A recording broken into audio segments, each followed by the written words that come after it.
Cette politique de l'argent bon marché et de la dérégulation des marchés financiers a eu pour conséquence que le monde entier a perdu le contrôle de cet argent. On a constaté que la quantité d'argent, la liquidité, qui coulait à flot autour du globe, était beaucoup plus grande que les véritables produits et les réels échanges économiques dans le monde, ce qui a provoqué des sortes de bulles financières. Ces excès sur les marchés financiers à la fin de la dernière décennie ont débouché sur la crise actuelle. Il n'y a pas à dire, on s'est tous laissé prendre ces années-là, les années 80. On y croyait à une sorte de socialisme hybride. La justice, l'harmonie sociale et l'argent. Oui, l'argent. Une monnaie commune pour l'Europe. Et pourquoi pas Paris, grande place financière du continent, plutôt que Londres ou Francfort. On peut rêver, non?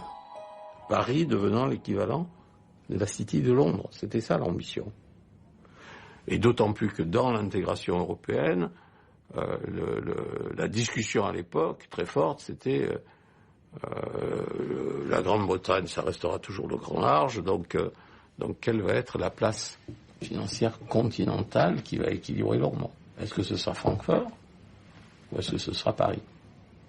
Et donc, bien entendu, tous les professionnels concernés disaient la condition sine qua non pour que Paris ait une chance, c'est qu'on rentre dans le jeu, c'est-à-dire qu'on libéralise les mouvements financiers.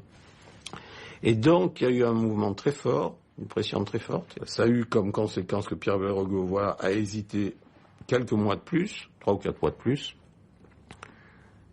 et puis qu'il a cédé à la pression, qui était une pression générale, hein, les milieux financiers, le Trésor, Bruxelles, l'intégration européenne. Donc on a désarmé unilatéralement, sans contrepartie, et je pense que c'est pas tellement les conséquences sur le système financier en soi qui me paraissent graves, c'est le fait de l'avoir fait sans obtenir, une fois de plus, les contreparties d'intégration en matière d'économie réelle, et en particulier l'intégration fiscale.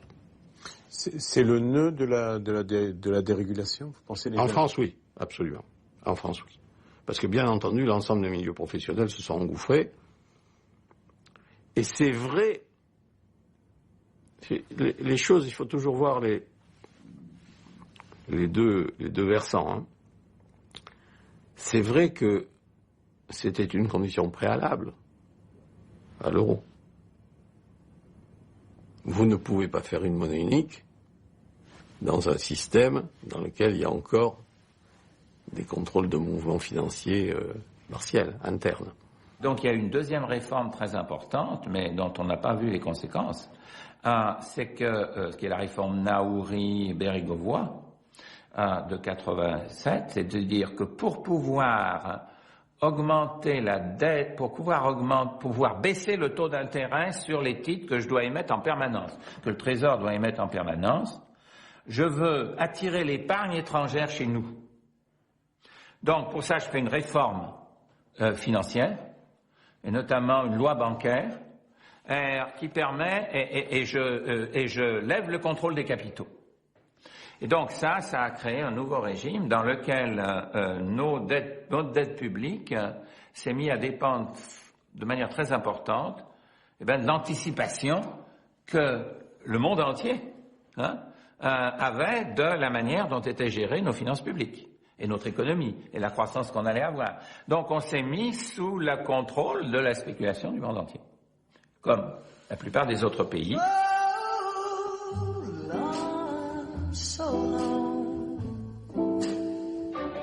C'était en décembre.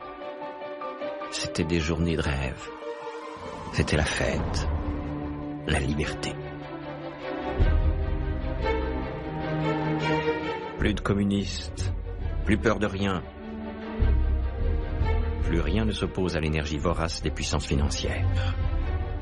Allez, ça gaze, à fond les ballons, il y a plein de fric, on va s'en foutre plein la langue. C'est à qui deviendra le plus puissant, le plus grand, le plus riche.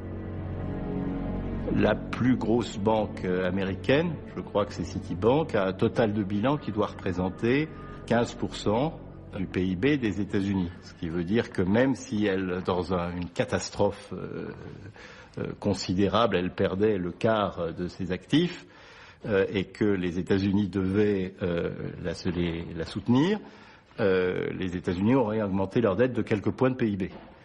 En Europe, on n'est pas dans cette situation-là. En Europe, on est dans une situation dans laquelle les plus grandes banques représentent en taille de bilan 100% du PIB de leurs États d'origine, une fois le PIB de leurs États d'origine. Et ça pose un problème, bien sûr, très important de régulation aux autorités nationales, c'est-à-dire que plus vous êtes gros, plus vous êtes risqué, plus vous êtes en levier, c'est-à-dire endetté, plus vous êtes risqué, et plus vous êtes interconnecté avec le monde entier, plus vous êtes risqué. Là d'où coule le plus d'argent, le système financier américain. D'abord les banques de dépôt, dont la plus grosse est Citibank, née d'une fusion banque d'affaires-banque de dépôt, pourtant interdite par la loi. Mais à côté, le gros c'est ça, 6 banques d'affaires, qui se financent sur les marchés. Goldman Sachs, Morgan Stanley, Merrill Lynch, Lehman Brothers, Bear Stearns, JP Morgan. Depuis 30 ans, elles ont considérablement grossi. Par exemple, Morgan Stanley passait de 110 collaborateurs à 50 000 et de 12 millions de dollars de chiffre d'affaires à plusieurs milliards, 300 fois plus. Levier élevé, très forte dépendance à la liquidité de marché. Pas normalement de relation directe avec la Banque centrale. Crée forcément une fragilité dans la structure des bilans. Et comme elles sont dans une chaîne les unes avec les autres, et finalement allant jusqu'aux banques commerciales, le danger qu'elles font porter dans des situations où ce danger devient réalisé crée un effet en chaîne nécessairement de risque.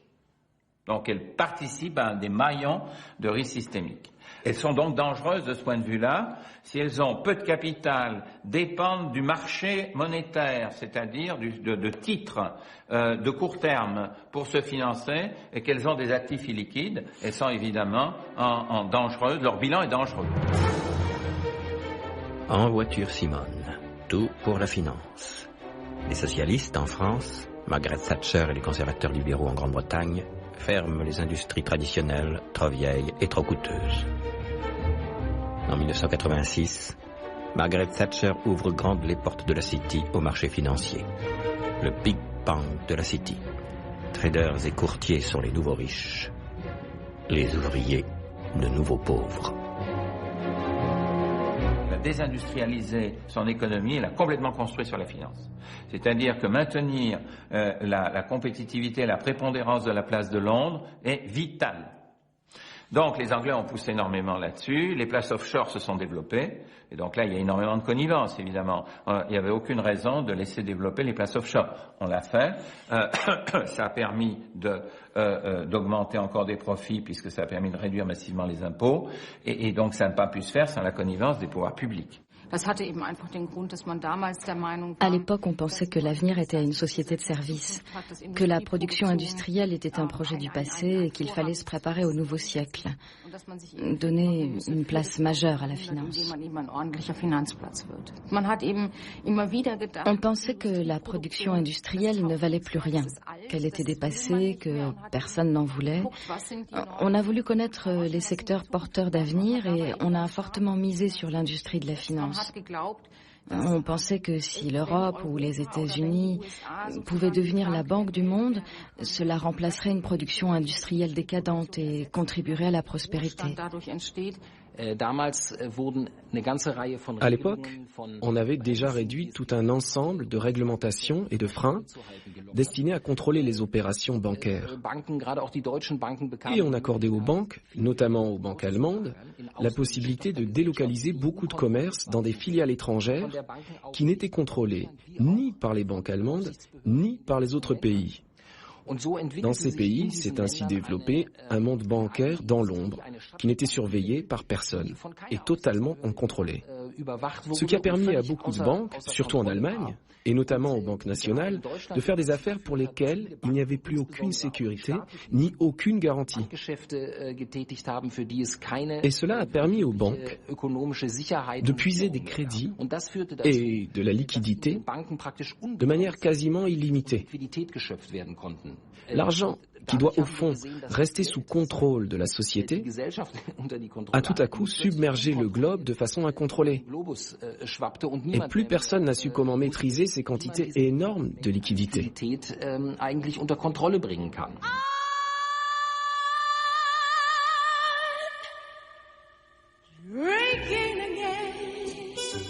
Vous avez pigé ces années-là, du fric.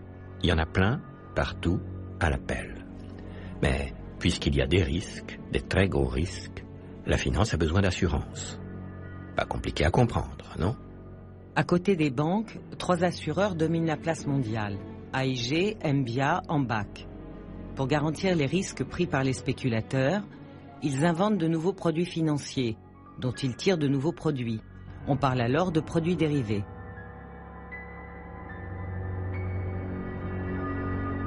Les dérivés ne sont en fait rien d'autre qu'une assurance. C'est valable pour quasiment tous les dérivés qui ne sont rien d'autre que la tentative de s'assurer contre les fluctuations monétaires, par exemple, ou les pertes de récolte, ou l'augmentation du prix du pétrole. Après, il y a eu des dérivés de dérivés, et puis des dérivés de dérivés de dérivés. Ces opérations d'assurance ont eu de plus en plus de paliers et la relation entre celui qui vend une assurance et celui qui en a besoin s'est perdue. Au début, on disait par exemple « je m'assure contre l'augmentation du prix du pétrole » en trouvant quelqu'un qui mise sur la baisse. Mais quand on se trouve sur le 7e ou 8e palier d'une grande accumulation de dérivés, ces deux idées initiales n'ont plus aucun rapport l'une avec l'autre. Et c'est cela qui a conduit à l'effondrement du système, parce qu'il n'y avait plus personne pour honorer les paris. Un détail a son importance. Les nouvelles règles comptables mettent les produits dérivés hors bilan. Et comme ces produits dérivés sont de plus en plus sophistiqués, difficiles à maîtriser, les financiers se rapprochent des mathématiciens, à la recherche de formules miracles. Ces produits dérivés qui sont très simples, comme ça, ils ont ce qu'on appelle un effet de levier important. Et ça veut dire que si au lieu d'acheter des titres, vous achetez des produits dérivés en même proportion, enfin, non. Si au lieu d'acheter des titres, vous achetez des produits dérivés au même montant, eh bien vous risquez de gagner beaucoup plus ou de perdre beaucoup plus. Donc les gens ont été très attirés par ces produits qui permettaient de gagner plus. C'est-à-dire qu'ils voyaient que le gain, ils ne voyaient pas la perte. Et voilà. Et bon, c'est pour ça que les gens ont beaucoup investi sur ces produits. Et donc, il y a eu l'idée de trouver des produits pour se protéger, pour se couvrir. Et c'est là où, en France, il y a eu un changement complet, aussi bien au niveau des banques, pour justement arriver à être capable de faire les prix, alors au départ, de très peu de produits. Les banques avaient besoin, comme je disais, de mathématiciens pour contrôler la modélisation. Parce qu'on peut lancer des modèles, mais après, si on ne les contrôle pas, on va faire des prix. Et si les prix ne sont pas justes, vous pouvez inventer, il peut y avoir beaucoup de difficultés. Donc c'est égal. Cette formule est célèbre. Pour l'avoir inventée, 2 mathématiciens ont reçu le prix Nobel. Elles portent leur double nom, Black et Scholes. Vous rentrez ça dans une machine, enfin même pas, en fait, sur n'importe quelle calculette, vous rentrez ça vous sort un prix instantanément. Sans doute des banquiers ont fait une confiance aveugle aux mathématiques en pensant que les mathématiques étaient la panacée, mais il faut être conscient que voilà, ces formules-là se situent dans un cadre bien précis, sous une hypothèse bien précise, et que si on utilise ces formules hors de ce cadre, on peut arriver évidemment à des choses assez catastrophiques. En fait, ces modèles-là, j'ai jamais rien compris. De toute manière, j'ai pas d'ailleurs essayé parce que j'ai fait du droit, j'ai fait Sciences Po, mais j'ai pas fait Polytechnique. Les produits dérivés étaient en effet mal compris. C'est-à-dire le risque qui était derrière était compris finalement par très peu de monde et assez caché par les promoteurs, en fait. Les produits dérivés, les mouvements de bourse, les mouvements de taux de change, les mouvements de taux d'intérêt, c'est pareil que, ça fait très chic, c'est pareil que les mouvements browniens en statistique élémentaire, en statistique moléculaire, quand on explique ce qui se passe dans les soupes d'atomes. Magnifique, c'est les mêmes lois, superbe. Donc vous avez un modèle très très très sophistiqué, très compliqué à comprendre. Mais qu'est-ce que c'est? Tous ces modèles-là, c'est quoi? C'est la prolongation dans l'avenir de ce qu'on a observé dans le passé. Et si vous avez un changement de règle du jeu, dont vous n'êtes pas nécessairement aperçu, il me manquait quelques équations dans mon modèle. Et le truc explose. Je constate que le jour où la BNP a fermé ses six caves monétaires sensibles, elle a dit je suis désolé, c'est un événement qui ne doit arriver qu'une fois tous les 100 000 ans et néanmoins il arrive. Il y a eu un gros hedge fund géré par 3 prix Nobel qui n'avait misé que sur des modèles mathématiques. Ça n'a pas marché longtemps. Ça a été la première faillite d'un hedge fund. Bien sûr, les algorithmes agissent rationnellement, mais ils suivent les ordres programmés. Et si on les a programmés avec des ordres à seuil de déclenchement, cela peut très vite se détruire. On a aussi constaté que le commerce n'est pas devenu plus rationnel, mais fonctionne plutôt selon des lois que plus personne ne comprend. Je pense que l'interaction des marchés est devenue telle que on ne peut pas projeter l'expérience de 10 ans, de 20 ans sur une courbe de Gauss pour essayer de calculer la probabilité qu'un événement arrive tous les 100 000 ans. Il y a trop d'interactions pour que ça marche. Si vous avez une chance sur 100 de perdre 100 millions, vous n'avez pas une chance sur 10, une chance sur 1000 de perdre 1 milliard, vous avez peut-être aussi une chance sur 100 de perdre 1 milliard, et peut-être aussi une chance sur 100 de perdre 10 milliards, et donc c'est un risque qu'il ne faut juste pas prendre. Voilà. Lui en a pris le risque. Milken, le Golden Boy, inventeur des fameux junk bonds, les obligations pourries, condamné pour escroquerie, délit d'initié, évasion fiscale, et il lui en a coûté plus d'1 milliard de dollars. 20 ans plus tard, les transactions sur produits dérivés représentent 400 000 milliards de dollars. Le tiers du montant mondial des dépôts bancaires.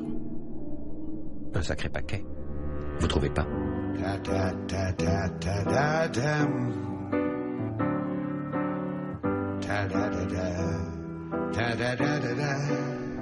Mollo les basses.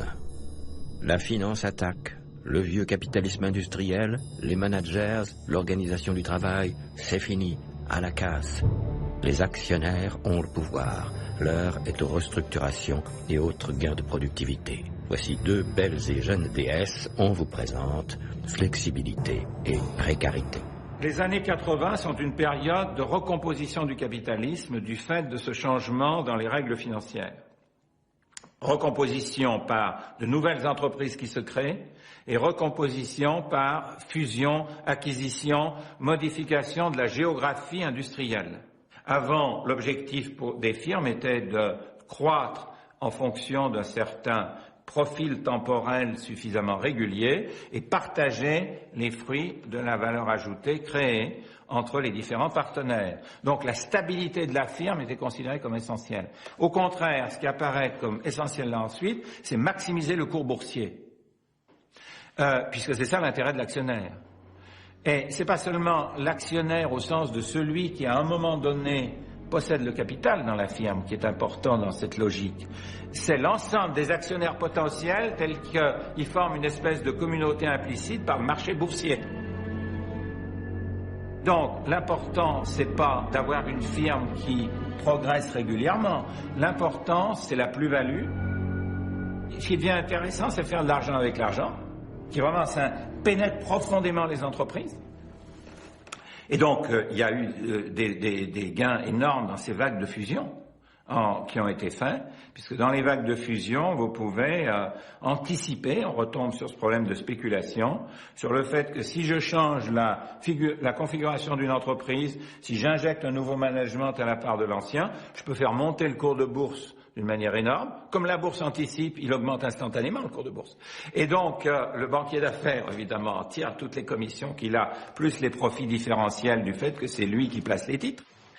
En France, ce sont les années Tapie et les années Pinault, les racheteurs d'entreprises. Qu'est-ce qui fait courir Tapie? Moi? Le soutien par les banques. Pigé? L'entreprise, au lieu d'être hiérarchique comme elle l'était, est devenue une entreprise, comme on a dit, par centre de profit, coordonnée grâce à la finance, en fait, grâce au cash flow. Ça, c'est la première force. Donc, réduction très importante du poids des salariés intermédiaires et élimination en particulier de la négociation collective et individualisation des salaires. Et l'autre aspect, c'est l'importance cruciale de l'actionnariat, qui est devenu énorme, avec la financiarisation des firmes. Donc, les salariés ont perdu énormément de pouvoir, les syndicats ont perdu énormément de pouvoir, et les actionnaires sont devenus prépondérants. Et ça veut dire que l'objectif des firmes elles-mêmes a changé. Le principe de la valeur de rachat, donc de la création de croissance et de valeur pour les employés, pour la société et pour les actionnaires, fut remplacé par le concept anglo-saxon du shareover value. C'est-à-dire que les entreprises allemandes avaient de plus en plus tendance à laisser tomber des secteurs moins rentables ou à les revendre. C'est une des raisons qui, en 1997, ont fait passer le nombre de chômeurs au-dessus de la barre des 4 millions en Allemagne. Maintenant, le chômage est là, l'argent se fout des entreprises et des emplois, gagne plus au casino de l'ombre. Alors, sans argent, rien n'y fait. Ni 35 heures, ni flexibilité, ni précarité. Plus d'argent, plus d'emploi. Plus grave, les écarts se creusent entre pauvres et riches. On parle maintenant de fracture sociale. Le multiplicateur entre le travailleur le moins bien payé dans une entreprise, qui était, je crois, au début du XXe siècle, de 30 fois maximum pour celui qui était mieux payé, est passé à 300, parfois à 1000. Je crois que la moyenne en ce moment dans les entreprises américaines, c'est de l'ordre de 300 fois plus. Mais enfin, il y a des entreprises où c'est davantage encore, où c'est 1000, des chiffres de cet ordre-là. Donc, puisque les salariés n'ont pas des revenus qui progressent et qui veulent maintenir leur mode de consommation, et que maintenir le mode de consommation est important pour pouvoir réaliser les profits, eh bien, c'est le début du développement de la dette des ménages. Les ménages vont se mettre à s'endetter pour maintenir leur mode de vie alors que leurs revenus ne progressent pas. Troisième élément, pour pouvoir à tout prix augmenter le profit, il faut moins payer d'impôts. Donc c'est toute cette idéologie contre l'État qui s'est développée pour réduire au maximum l'impôt sur les sociétés et aussi l'impôt des gens riches qui obtiennent des dividendes. Donc la fiscalité est devenue régressive. Donc l'État n'a plus les moyens de financer autrement que par dette les services publics dont il avait besoin. Donc l'État s'est endetté. Et en France, par exemple, vous avez une augmentation massive de la dette, mais elle est liée à cette restriction de la base fiscale. Dans les années 90, la relation forte entre les banques et les entreprises industrielles se relâcha. Avec leur européanisation et leur mondialisation, les grandes banques allemandes désiraient de plus en plus vendre les parts de capital qu'elles possédaient chez de grands industriels comme Daimler-Benz.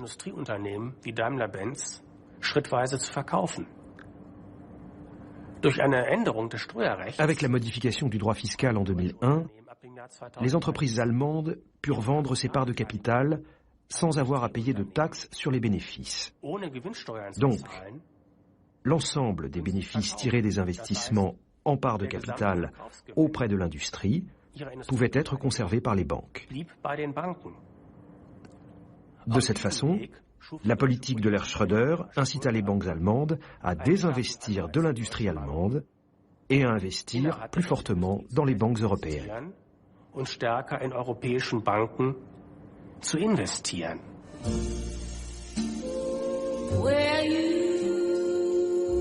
Autrefois, pour justement assurer une transparence totale dans la gestion des fonds, il y avait quelque chose qui était très important.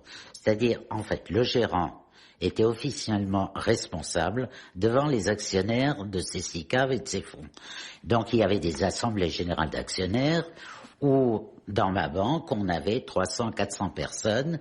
Donc, le grand public qui venait dans un amphithéâtre, on leur présentait la politique de la SICAV, ce qu'on avait fait dans l'année, ce qu'on allait faire, pourquoi on avait fait ceci, pourquoi on allait faire cela, et on avait des questions, et on était, je dirais, de plein pied avec les actionnaires. Les hedge funds, c'est totalement différent. Personne aujourd'hui ne sait comment sont constitués, comment sont faits les portefeuilles des hedge funds en question. Ils n'ont aucune obligation de transparence ni d'explication. À côté des banques, de nouveaux acteurs sont apparus, prenant une importance croissante. Les fonds spéculatifs, ceux qu'on appelle aussi les hedge funds, ce ne sont pas des banques. Leur activité est différente et plutôt secrète. Gros levier et gros risques, gros gains parfois, grosses pertes aussi, et des morts. Qu'est-ce que c'est que les hedge funds? Ce sont des structures spécialisées qui font ce dont on a parlé tout à l'heure, c'est-à-dire qu'ils prennent des paris sur l'avenir. De purs paris. Leur point de vue, c'est que nous pouvons obtenir des rendements supérieurs à ceux ils disent ça aux investisseurs qui investissent chez eux, des rendements supérieurs à tout ce que vous pouvez obtenir par ailleurs. On a des capacités quasi surhumaines, quoi. C'est un peu l'idée. Ce qu'ils appellent le rendement absolu, ce qui évidemment est une hérésie, si vous voulez, du point de vue de la théorie financière et du point de vue aussi de la réalité. Et quelquefois, j'avais l'impression, vous voyez, d'être une espèce de cochon au milieu d'une arène, entouré de chiens affamés, vous voyez, de gros dogs, ou de gros chiens avec des grosses canines qui voulaient me bouffer, comme si j'étais un gros jambon. Vous voyez, et je me disais, tiens, en ce moment, il faut que je me défende parce que, en fait, ils me prennent pour ça. Donc, si les paris sont bons, c'est extraordinairement rentable. Et donc, si vous placez simplement 5% de votre argent, prenons un exemple, c'est chez M. George Soros, et que vous placez vos 5% de votre argent chez M. George Soros la veille du jour où M. George Soros spécule contre la livre britannique et qu'il va gagner, à la sortie, M. George Soros devient milliardaire en dollars, et vous qui avez placé un peu de votre argent chez lui, vous allez obtenir le 10e de point de rendement en plus sur la totalité de vos actifs qui vous permettront de donner satisfaction à vos clients. Donc, ils font couvrir 3 types de risques à l'économie. Le premier, c'est celui de leur levier, c'est-à-dire qui peut les mettre en faillite facilement. Et une faillite de hedge fund, étant donné que c'est un fonds privé, le hedge fund, il n'a même pas besoin de déclarer sa faillite, il ferme boutique, sauf qu'il fait perdre de l'argent à ceux qui ont investi chez lui. Et surtout, qui peuvent mettre en difficulté la banque qui leur a prêté. Alors ça, c'est le cas de la fameuse banque américaine Bear Stearns, qui a fait faillite au mois de mars 2008 par ces hedge funds. C'est la faillite de ces hedge funds qui a mis la banque en impossibilité de rembourser elle-même ses propres dettes. Et donc, ça veut dire que dans la mesure où les hedge funds ne sont pas des entités indépendantes, mais sont branchés totalement sur le système bancaire, ça c'est un danger. Enfin, cerise sur le gâteau, les paradis fiscaux. Ils échappent à tout contrôle et notamment aux impôts. Les 2/3 des hedge funds y sont basés. Chaque État a le sien. Les États-Unis ont le Delaware, la Grande-Bretagne a les îles anglo-normandes et les îles Caïmans, l'Italie a Monaco, la France et l'Espagne ont l'Andorre, la Belgique a le Luxembourg, l'Inde a l'île Maurice et la Chine à Hong Kong. Un trou noir par où disparaissent 50% des flux financiers mondiaux. La finance noire pourrit l'économie réelle. Quelles banques ont des hedge funds? Quelles sont celles qui nous disent qu'elles en ont? Où sont-ils? Bon, sont-ils aux Caïmans? Sont-ils à Jersey? Sont-ils en Égypte? Sont-ils en Hongrie? Bon, j'en sais rien. Sont-ils à Luxembourg? Est-ce que les banques en parlent dans leurs prospectus quand elles nous envoient les prospectus pour les réunions d'actionnaires? Non. Je ne sais pas. Ça me fait un peu peur.